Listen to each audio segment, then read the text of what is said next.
പക്ഷെ ഹുനൈൻ യുദ്ധമായപ്പോൾ 1,00,000-ലേറെ ആളുകൾ പുതുമുസ്ലിമീങ്ങളുണ്ട്. മക്ക ഫത്ഹ് കഴിഞ്ഞിട്ടുള്ളൂ. മദീനന്റെ ഈ മക്കന്റെയും ഇടയിൽ അങ്ങനെ പറഞ്ഞുകൂടാ, മക്കയോടടുത്ത സ്ഥലമാണ് ഹുനൈൻ. നബി സല്ലല്ലാഹു അലൈഹി വസല്ലം ഞങ്ങൾ മക്ക വിജയത്തിന് പോയിരിക്കുകയാണ്. നമ്മൾ ഇംഗ്ലീഷ് ക്ലാസ്സിൽ ആ വിഷയം പറഞ്ഞു. അവിടെ ഒരുപാട് ആളുകൾ ഇസ്ലാമിലേക്ക് വന്നു. യദ്ഖുലൂന ഫീ ദീനില്ലാഹി അഫ്വാജ, കൂട്ടം കൂട്ടമായ ആളുകൾ ഇസ്ലാമിലേക്ക് വന്നു, 1,00,000-ലേറെ ആൾക്കാർ. അങ്ങനെയാണ് ത്വായിഫിലെ ബനൂ സഖീഫ് ഗോത്രക്കാരുമായിട്ട് യുദ്ധം നടക്കുന്നത്. അപ്പൊ സ്വഹാബിമാരൊക്കെ പറഞ്ഞു, വലൻ നുഗ്ലബൽ യൗമ മിൻ ഖില്ല, നമ്മൾ ആള് കുറഞ്ഞു എന്ന് വിചാരിച്ച് നമ്മളൊന്നും തോൽക്കൂല എന്ന് പറഞ്ഞു. നമ്മൾ ഇഷ്ടം പോലെ ആൾക്കാരുണ്ടല്ലോ, നമ്മൾ ഇഷ്ടം പോലെ ആളുകളുണ്ടല്ലോ എന്ന് പറഞ്ഞു. അപ്പോഴാണ് ബിസ്മില്ലാഹിർ റഹ്മാനിർ റഹീം വയൗമ ഹുനൈനിൻ ഇദ് അഅജബതുകും കസറതുകും ഫലം തുഗ്നി അൻകും ശൈആ വദാഖത് അലൈകുമുൽ അർളു ബിമാ റഹബത് ثم وليتم مدبرين ويوم حنين, ഹുനൈനിന്റെ ദിവസം നിങ്ങൾക്ക് ഓർമ്മയില്ലേ, മറന്നുപോയോ?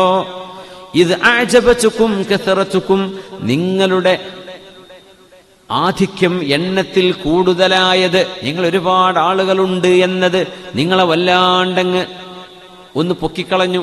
അഅജബതുകും, നിങ്ങൾക്കൊരു ഉജ്ബ് വന്നു, ഒരു അഹങ്കാരം വന്നു. അഹങ്കാരം നല്ല ഒരു മനസ്സിനുള്ളിലെങ്കിലും ഒരു തോന്നൽ വന്നു, നമ്മൾ സംഘശക്തി ഭയങ്കരാണല്ലോ, നമ്മൾ തോൽക്കൂല.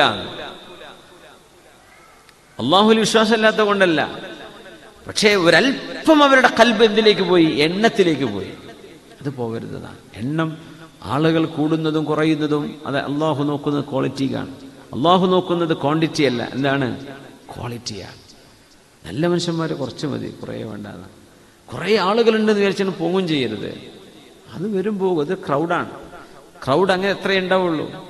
ആ ഹുനൈനിൽ അല്ലാഹു തആല പറയാണ്, ഫലം തുഗ്നി അൻകും ശൈആ, 1,00,000-ലേറെ ആളുകൾ വന്ന ആ യുദ്ധം തോറ്റോടിയില്ലേ, ആളുകൾ പിന്തിരിഞ്ഞോടിയില്ലേ?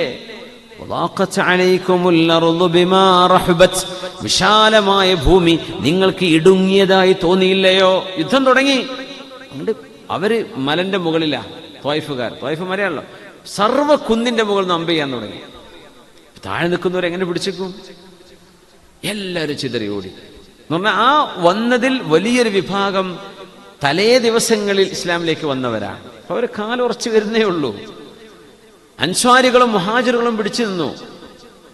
നബി തങ്ങൾ പറഞ്ഞു, യാലൽ അൻസ്വാർ യാലൽ മുഹാജിരീൻ, മുഹാജിറുകളെ അൻസ്വാറുകളെ, തങ്ങൾ അവിടെ തന്നെ നിന്നു സല്ലല്ലാഹു അലൈഹി വസല്ലം.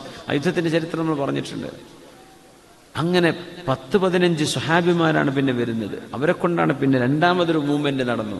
അതിലൂടെയാണ് വിജയമുണ്ടായത്. അല്ലാഹു തആല പറയാ, ആ ഒരു നേരം നിങ്ങൾ ഒരിക്കലും തോൽക്കില്ല എന്ന് വിചാരിച്ചില്ലേ, അപ്പൊ തോൽവി വന്നില്ലേ? എന്തേ? നിങ്ങൾക്ക് തോന്നി ഇത് അഅജബതുകും കസറതുകും.